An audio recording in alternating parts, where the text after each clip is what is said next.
Hare Krishna. So, today we'll speak on something very interesting. First of all, I would like to ask you, why have you come?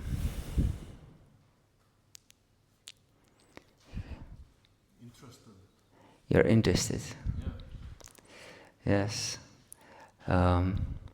Actually, it is explained in the Holy Scriptures that everyone wants to be happy. It's called Ananda Mayobhya Sat in the Vedanta Sutra, one ancient scripture, says that living entity is an entity of happiness. So whatever we do, whatever we think, whatever we say, if we know it or not, it's the pursuit of happiness. So if you came here, you certainly have some expectation. Maybe it will, in some way, I can improve with the quality of my life, in some way or another.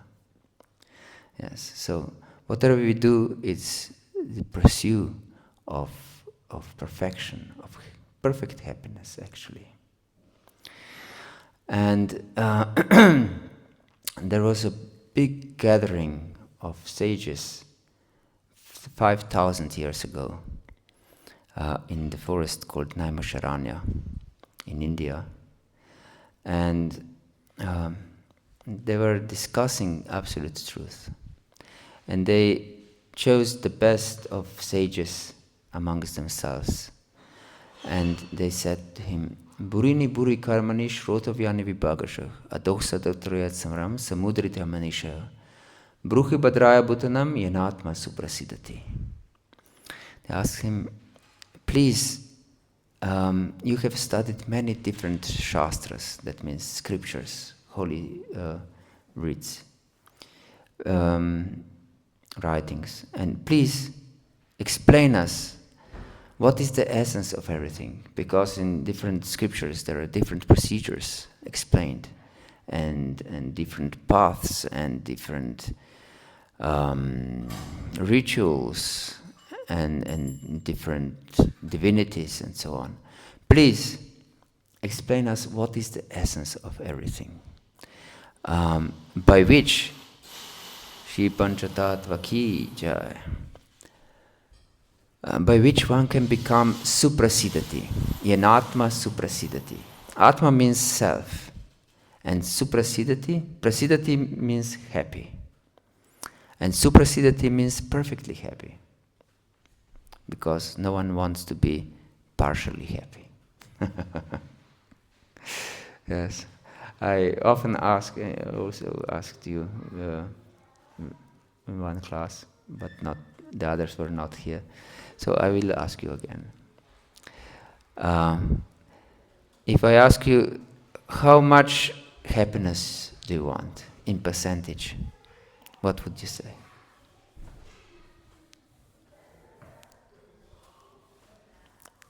Asking us? Also you, yes, every one of you. Yes. 100%. 100%. Yes. And if I ask you, how much misery do you want in percentage?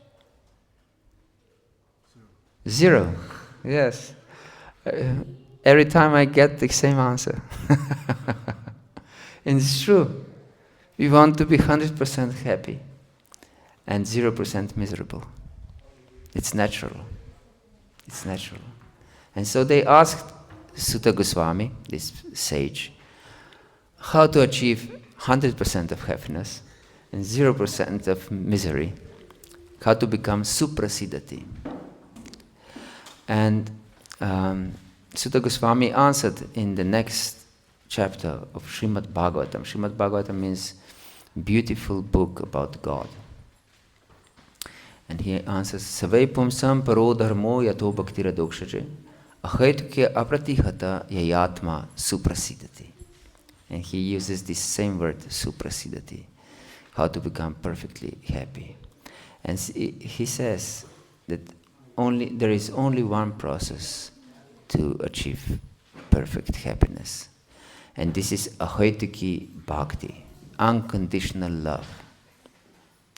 Only by unconditional love one can be absolutely, perfectly happy. Usually people think that things can make me happy. But this is illusion. For example, if I give you this example, that we can have everything we want in this world. We can go everywhere, enjoy every possible way of enjoyments we can imagine, and have everything.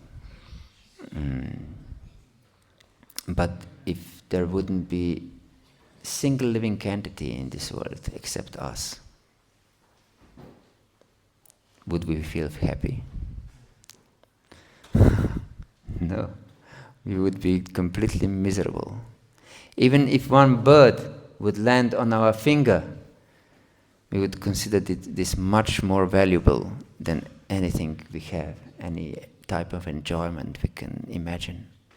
Because there would be some relationship, some exchange of love.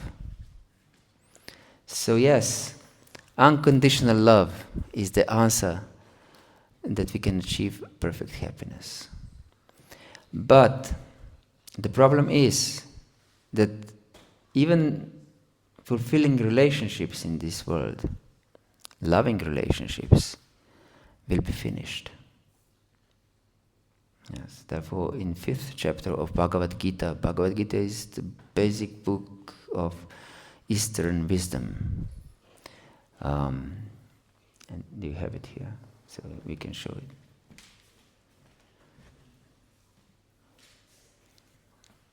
Yes.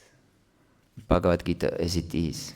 It's very important that it is as it is. Because there are many translations of Bhagavad-Gita, that is it not. This one is as it is. Yes.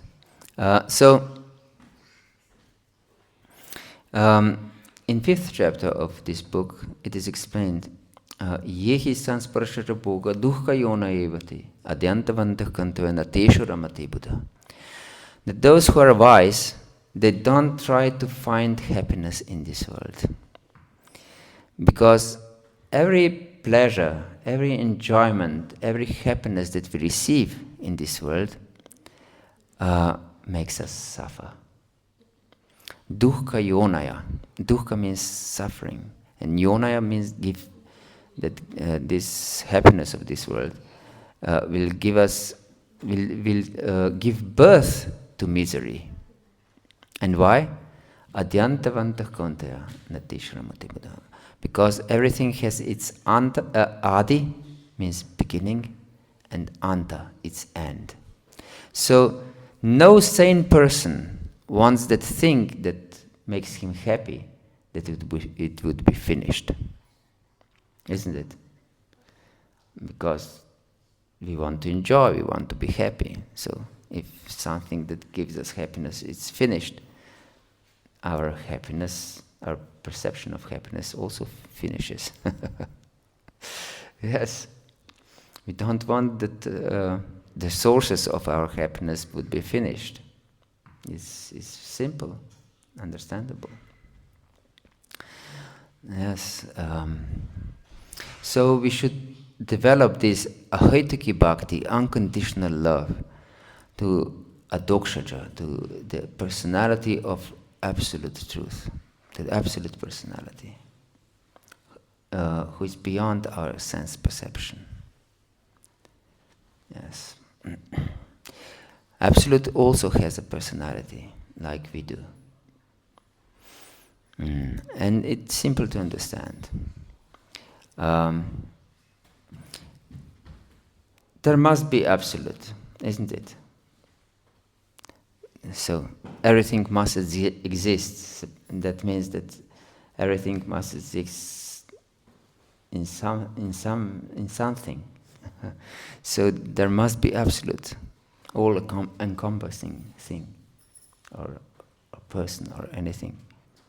But if this is absolute, it should have all characteristics of its constitutional parts. Otherwise, it would lack something in the absolute, and it wouldn't be absolute anymore. So if we, as constitutional parts of absolute, are insignificant particles of absolute, if we have personality and desires and conceptions and so on, if absolute is really absolute, it also had to have these characteristics. Otherwise, it wouldn't be absolute. So there is absolute personality, absolute living force, from which everything emanates. And this is called, in traditional language, God.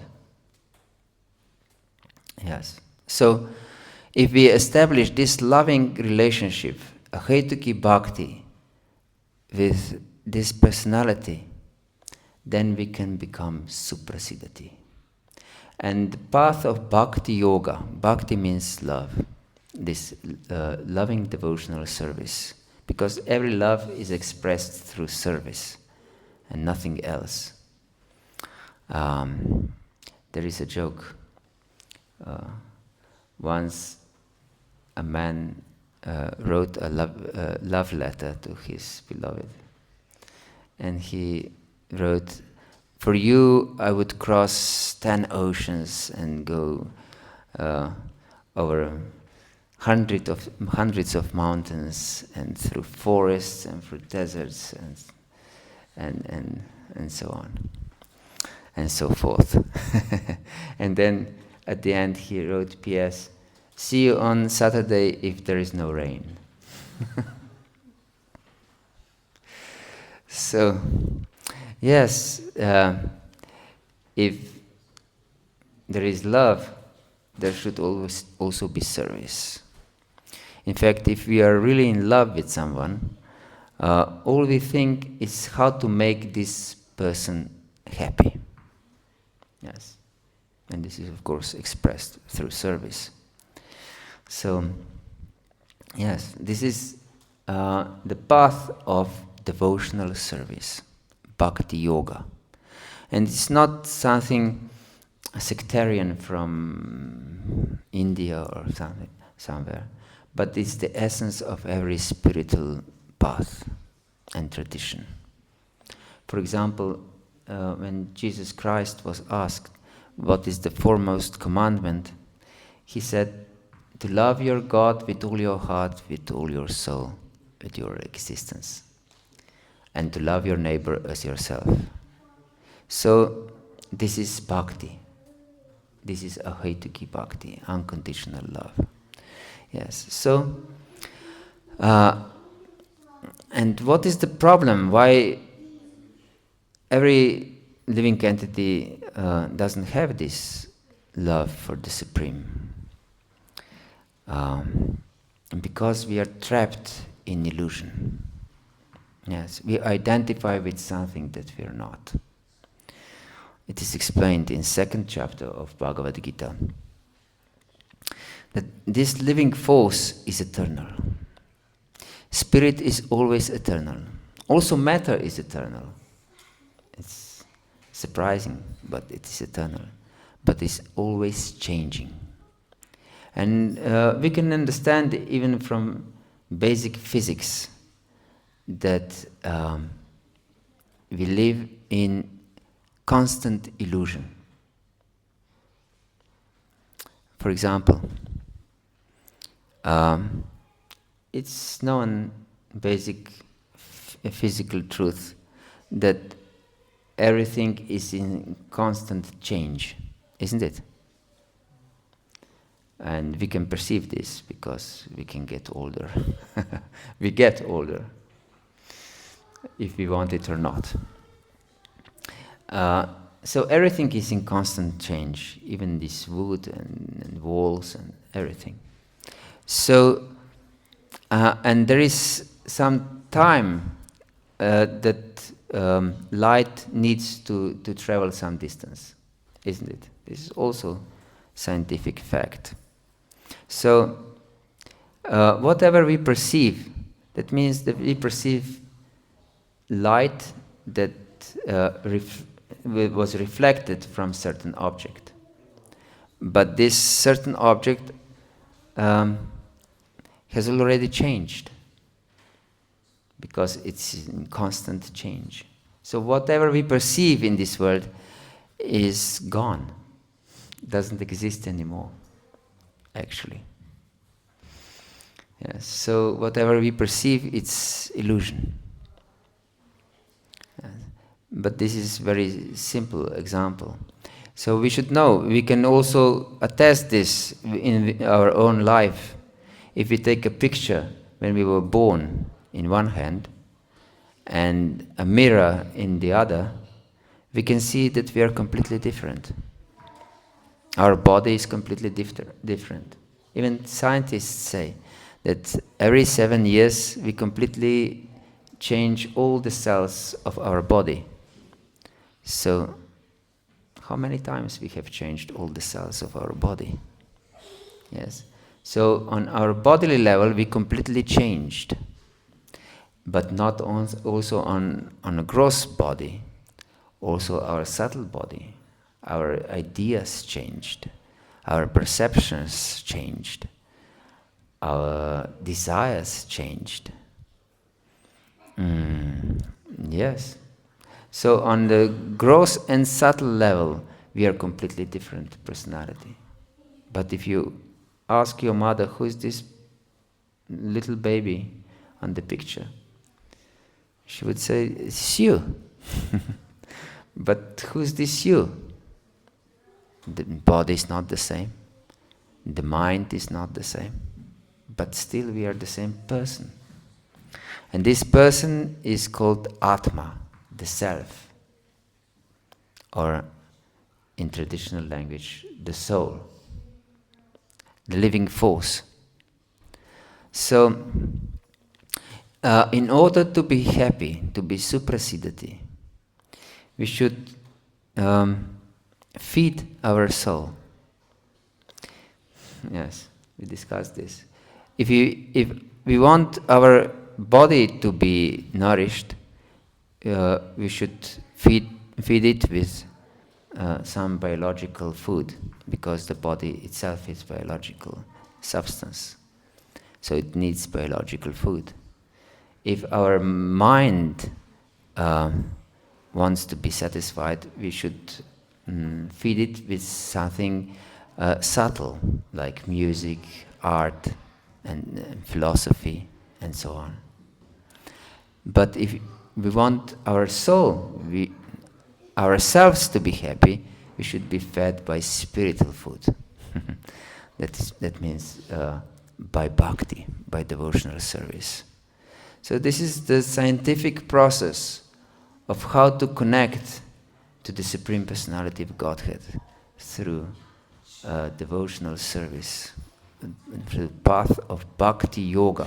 Yoga is a Sanskrit word that means to connect. It has the same root as English word yoke. Have you heard for this word, yoke? If you tie the bulls in the wagon, in the cart, you tie the bull with the yoke. So a yoke means this connection. Yes. So yoga means how to connect with the Absolute Personality. And Bhakti Yoga is the science of how to connect with Absolute Personality. And the foremost process in this age of connection is chanting of these holy names. You were attracted to this chanting of the holy names in Stockholm. Yes, it's natural state of expressing our soul, our love for the Supreme. And it is not just something, again, sectarian idea. It also is present in every other spiritual traditions. For example, Jesus said, "Hallowed be thy name." These holy names are also present in other spiritual paths. Yes, hallowed be thy name. And in Old Testament, in Psalms, it is said, "Those who call upon the name of the Lord, they will be saved." And also in Islam, they have 99 names of Allah, and they call upon them. Yes. So this is the universal path of how to connect with absolute truth, with chanting of the holy names. Chanting of the holy names. Yes, and we can go deep in meditation. And of course, the most important is to associate with devotees, because the birds of the same feather flock together. So if we associate with drunkards, we will become a drunkard ourselves. And if we associate with some sporting people, we will definitely also become sportmen ourselves. And if we associate with those who have awakened their soul, we'll also be inclined to awaken our soul. Because, as we explained in the beginning, you yourself said that you want to be perfectly happy. And so everyone has a conception how to become happy, and certain system of values and so on. So if we associate with other people, we get influenced by their ideas how to become happy. So it's very important that we choose the right association that can elevate us, not degrade us. Yes. So, yes, we can try and chant, and there will be kirtan after the lecture, I think. Chanting again for the pleasure of the absolute truth. Yes. Ahetuki bhakti. We should develop this ahetuki bhakti, unconditional love. Yes. So we are illusioned, as I explained. Everything we perceive in this world is just illusion. But how to get out of this illusion? Lord Krishna explains in 7th chapter of Bhagavad-gita, Devi Hisha Gunamayi Mama Maya Duratyaya Mam Eva Ye Prapadanti Mayam Etantarantite. That this energy of mine, this illusory energy, is all powerful. It's divine. You cannot go beyond it. Not possible on your own. Mam eva ye prapadyanti mayam etantarantiti. But those who surrender unto me can easily cross beyond it. Yes, because we have no instrument to go beyond this illusion. We have our intelligence, our mind, our senses, and all these instruments are material, either gross material substance or subtle material substance. So the process is to surrender to the Supreme, and then we can easily go beyond this illusion.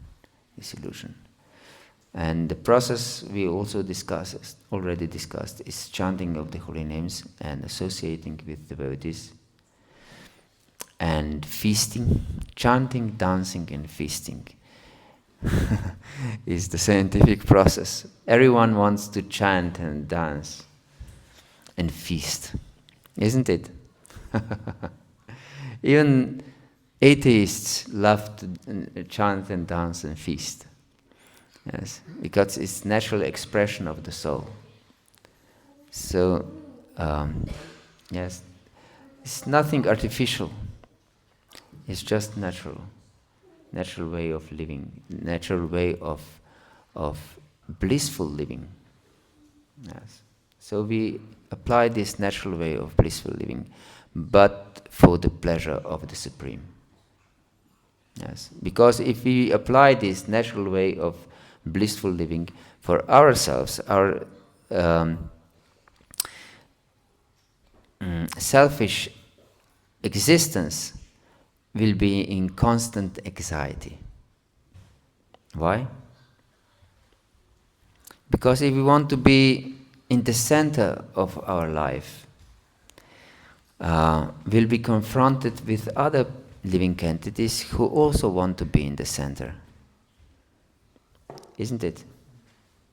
It's natural. There is no room for more gods.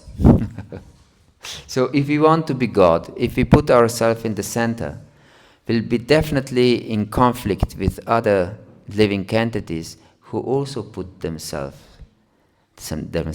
in the center. Yes, and therefore there is a conflict on every level of existence in this world. There is conflict between husband and wife, children and parents,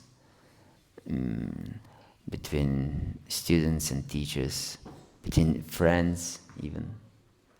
And even if we take a drop of blood from our body and look it under the microscope, we can see whole civilizations in war of one particles against another. Yes. So, conflict on every level of existence. If we don't put the absolute personality in the center of our life. Yes.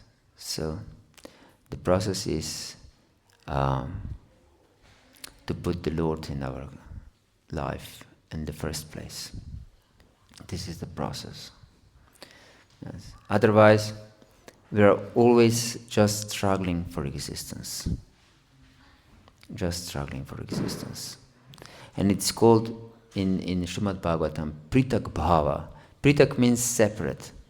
So because we perceive ourselves as separate from the Lord, we want to be happy, and we so put ourselves in the center of our interest. And because other illusioned living entities have this same idea, I want to be happy, and therefore they put themselves in the center of their existence. So there is conflict. But if we put the Lord in the center of our existence, then everything is encompassed. Because every living entity is a particle of the Supreme. Only then we can have absolute love, even for other living entities. It's not possible artificial. That I will love my neighbor who does something wrong to me, or I don't know, mosquitoes and so on. Yes, but only if we put the Lord in the center, everything is perfect.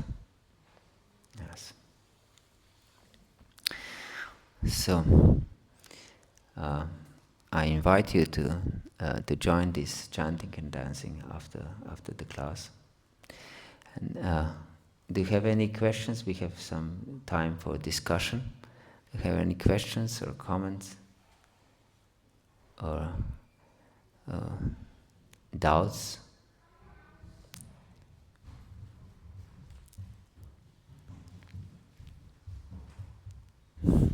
Everything is perfectly clear.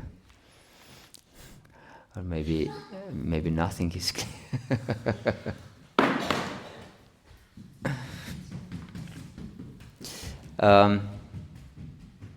You have a question? Yes. Thank you for sharing your knowledge. How do we find these people who are not putting themselves in the center? Because isn't that the indication of this world, that the souls are here because they want to be in the center? Yes, the souls are here because they want to be in the center. So how to find the association of those who put the Lord in the center? Very important question. So, therefore, when Srila Prabhupada came into the West, and this the teacher who brought this knowledge, this ancient knowledge, it's not something that he made up. He established these centers of this Vedic knowledge, like this center here. That those who are interested in this knowledge would associate together here, in such places. So it's important to go to these places, to holy places.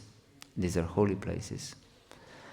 And we get inspiration of those who dedicated their lives for this purpose. Yes. Otherwise, everything will be destroyed in our life. Not because this is the God's will, but because it's the nature of this world. It is explained in 9th chapter of Bhagavad-gita. Mogasha moga karma no moga jnana vichitasa. Rakshasim asurinchiva prakritim mohinim shritaha. That those who take shelter of this illusory energy, that means of this world, and they believe that they can be happy themselves in this world,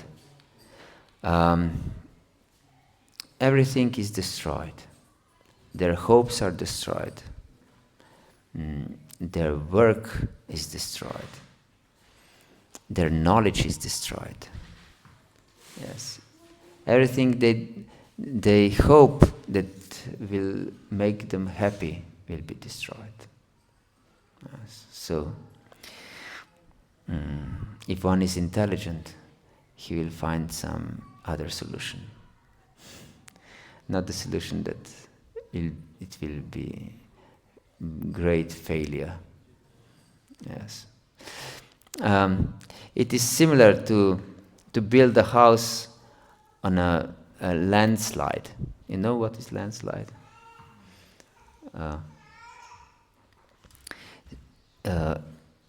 Everyone knows what is landslide. You don't know? If there is a hill and if some land slides down the hill, this is a landslide. So if you build a house on a landslide,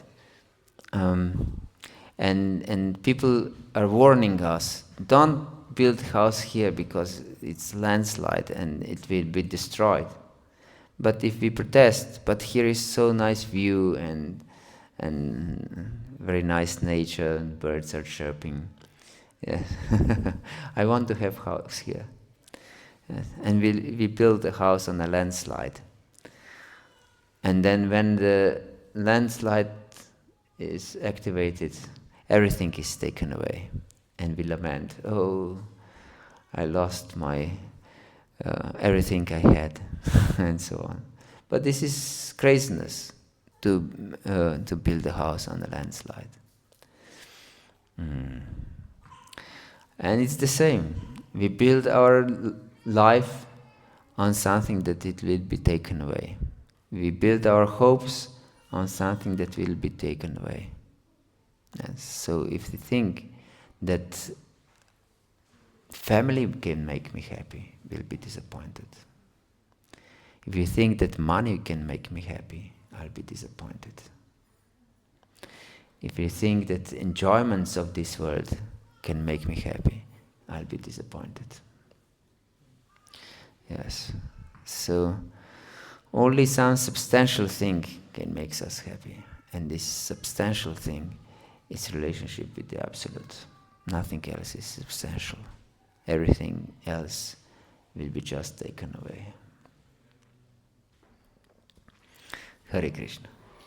Yes. How do we become, all the time we have so many expectations. Oh, if I do this, I will have this, and then how do we become free from all these expectations which makes us disappointed? This is a good question. Because the desire is natural.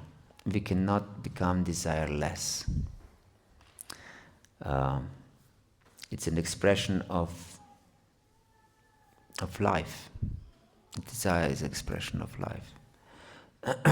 So, the art of living, the art of spiritual understanding, is how to connect our life to the Lord. That doesn't mean that we should give up our life, because nothing can make us happy here, and go to some Himalayan cave and just meditate. No, this is not the solution. The solution is very simple and practical. To live our life and to connect it with the Supreme. And this is called yoga, as I said before. Yoga means connection. So maybe I'm a student, so I should study with this view in mind, that I shall use my knowledge, my education, my position in society for the service of the Supreme.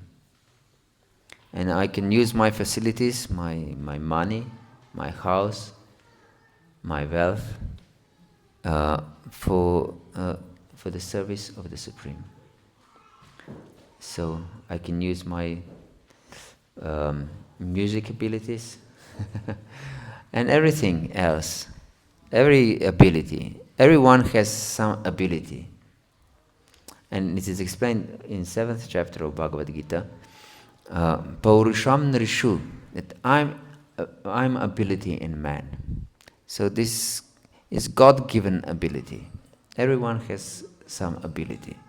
So this ability is given to us with the sole purpose to use it for the Lord's pleasure.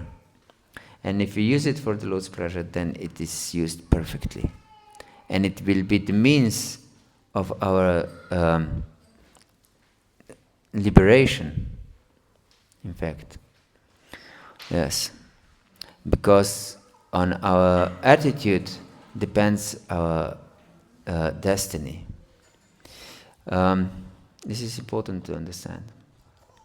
Because usually people tend to think that death will bring me some miracle. So I'm coming from a Christian background, from Slovenia, and there is Catholic Christianity prevalent. And usually Christians live ordinary material life, but they think I'm a good person, and at the end of life I'll go to heaven. Isn't it like this also here in Sweden? Yes. So, and atheists think also that death will bring them some miracle in their existence.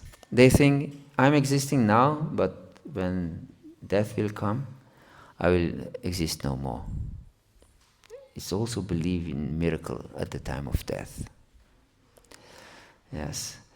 But it is explained in Bhagavad Gita in 8th chapter, Yam yam vapi smaram bhavan tyajantyanti kalevaram tam tam aveti kaunteya sadata bhavavavita. That death cannot bring any miracle. Death itself has no power to bring miracles. So it is explained in this verse I quoted, that whatever state of consciousness one has at the time of death, he will achieve that without fail, that state of being. So,